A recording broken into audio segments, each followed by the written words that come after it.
एक कार्ड्स भी आते हैं, काली ओरेकल कार्ड्स, इनके बारे में बताइए, इनमें क्या क्या होता है?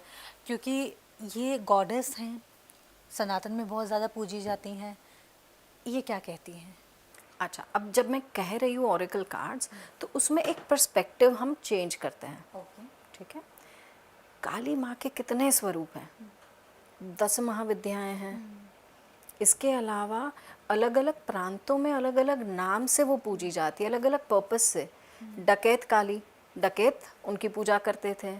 कालिका माँ, और उनका एक स्वरूप है तारा। तारा माँ। और कहा जाता है कि तिब्बतन बुद्धिज्म में ब्लू तारा, ग्रीन तारा भी उन्हीं का स्वरूप है। तो समझो कितने सारे। सॉरी, आप कुछ कह। नहीं नहीं, तारा भी 21 है। तारा 21। भी हाँ। 21 है। तारा मंडाला में 21 तारा से, करेक्ट। और उसमें भी अगर आप देखेंगे तो बाइफर्केशंस हैं अलग अलग स्वरूपों का, जैसे कुरुकुला, और जैसे और भी अलग 21 तारास के अलग अलग नेम्स हैं। अब मुझे बताइए कि काली माँ के कितने स्वरूप हो गए? बहुत सौम्य, रुद्र, माँ का, भयंकरी और मृदुमयी, और कितने कितने कितने। अब जब आप रीडिंग करते हो, आपके पास उनके अलग अलग स्वरूपों के कार्ड्स हैं। उसमें 10 महाविद्या आ गई, उनके ट्रेड्स आ गए, उनके अलग अलग नाम आ गए, जैसे काली कल्मश नाशिनी, काली कपाली, और भी कई सारे। ये कार्ड्स रीड करने के लिए उनके उस स्वरूप को जानना ज़रूरी है कि वो भी मेरे सामने ये कार्ड काल रात्रि का है या तो फिर ये कार्ड काली कपाली का है। तो इस तरीके से इतने डीप इंसाइट्स मिलते हैं। जैसे हम बात कर रहे थे माँ धूमावती का card, end of cycles. But क्या वो कार्ड कंप्लीटली नेगेटिव है? नहीं। बट कोई चीज़ का अंत होना वो बहुत जल्दी बता देता है। अब ये कार्ड्स बने हैं ताकि आप प्रिपेयर कर सके कि आपकी लाइफ में बदलाव आ रहे हैं। तो इस डेक में कितने कार्ड्स होते हैं? उस डेक में है 44। ओके, तो 44 डिफरेंट डिफरेंट। सारे डिफरेंट जी। ओके। जी। So all the way from Kali Maa का जो यंगर अवतार है, त्रिपुरा सुंदरी, षोडशी, उनसे लेकर जो विडोड गॉडेस का फॉर्मेट है धूमावती, उन सब के अलग अलग कार्ड्स और अलग अलग मीनिंग, और कौन से सिचुएशन में ये क्या मीन कर सकता है, ये अलग है। तो ये एक थोड़ा गहराई में जाके समझने वाला विषय है, जो आप जैसे पढ़ते जाएं, करते जाएं, आप और इसमें आगे बढ़ सकते हैं। इस डेक में से आपका फेवरेट कार्ड कौन सा है? इस डेक में मुझे जो बहुत प्यारा लगता है वो है कार्ड गॉडेस कमला देवी का। इनका क्या स्वरूप है और ये क्या कहती हैं? यस, और एक और कहूँगी भुवनेश्वरी माँ का भी। कमला देवी का जो कार्ड है वो आप देखोगे तो लगेगा माँ का कितना सौम्य स्वरूप है, जिस तरीके से उसका पूरा पिक्चराइजेशन है। तो ये माँ को हम यूजुअली, आई थिंक गॉडेस काली को हमने बहुत मिसअंडरस्टैंड किया है, और हम हमेशा ही डर जाते हैं।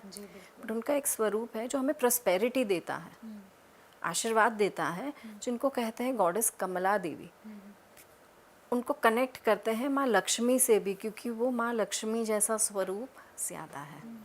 बट वो माँ लक्ष्मी से कई मायनों में ज़्यादा पावरफुल मानी गई है। और गॉडेस भुवनेश्वरी भी कई स्क्रिप्चर्स में ऐसा बताया गया है कि ये ब्रह्मांड में ब्रह्मा विष्णु महेश है। ऐसे बहुत सारे ब्रह्मांड है, हर एक ब्रह्मांड के ब्रह्मा विष्णु महेश है, उन सब की माँ है माँ भुवनेश्वरी।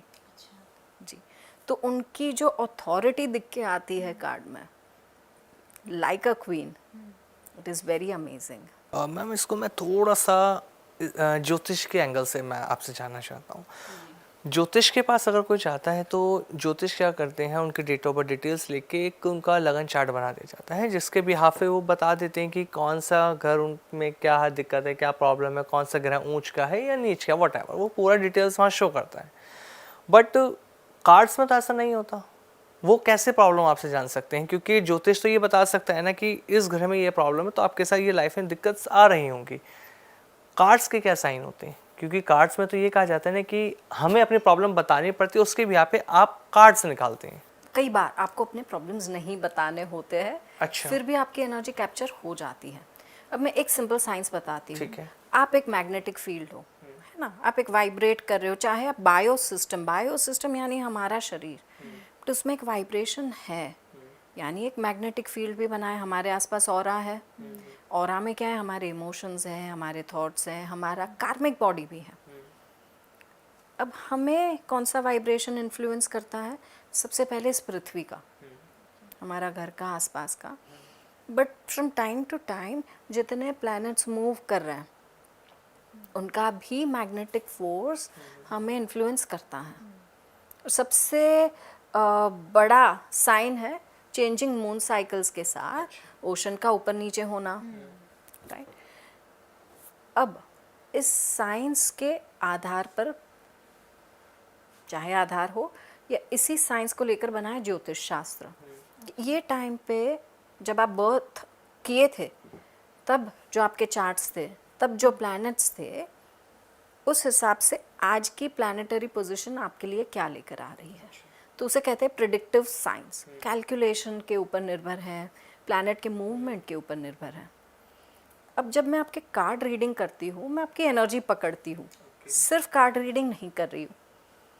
तो अगर मैं आपकी एनर्जी एक्सेस करूँ तो क्या मुझे समझ में आएगा कि आपकी एनर्जी में गड़बड़ क्या है? वो बॉडी लैंग्वेज से एक्सेस कर पाते हैं आप कैसे? नहीं नहीं नहीं नहीं, बॉडी लैंग्वेज बहुत सारे नेगोशिएटर्स का काम होता है। हमारा काम होता है एनर्जी कैप्चर करना, बस सिंपल सादी भाषा में एनर्जी स्कैन करना। कई लोग ऑरा स्कैन कर लेते हैं, कई लोग आपकी एनर्जी आपके वाइब्रेशन से स्कैन कर लेते हैं। तो इसमें आज या पिछले 1 महीने में या पिछले 3 महीने में आप उदास रहे हो, आपके शरीर में कोई दर्द है, या तो आपके आने वाले टाइम में क्या होने वाला है, किस तरीके की लाइफ आपने जी है, रिलेशनशिप की एनर्जी क्या है, मनी एनर्जी क्या है, या तो हेल्थ की एनर्जी क्या है, एट्सेट्रा एट्सेट्रा एट्सेट्रा। बहुत डिटेल में जाकर चेक कर सकते हैं। यहाँ तक कि पास्ट लाइफ की इंफॉर्मेशन भी आपकी ऑरा में होती है। तो ये सारी इंफॉर्मेशन मैं प्लैनेट के ज़रिए नहीं देखती हूँ, मैं आपकी एनर्जी से कैप्चर कर रही हूँ। 2 तरीके हैं, एक ब्रह्मांड को ऑब्जर्व करो, दूसरा पर्सन को ऑब्जर्व करो। यत ब्रह्मांडे तत पिंडे, जो ब्रह्मांड में है वो आपके शरीर में है।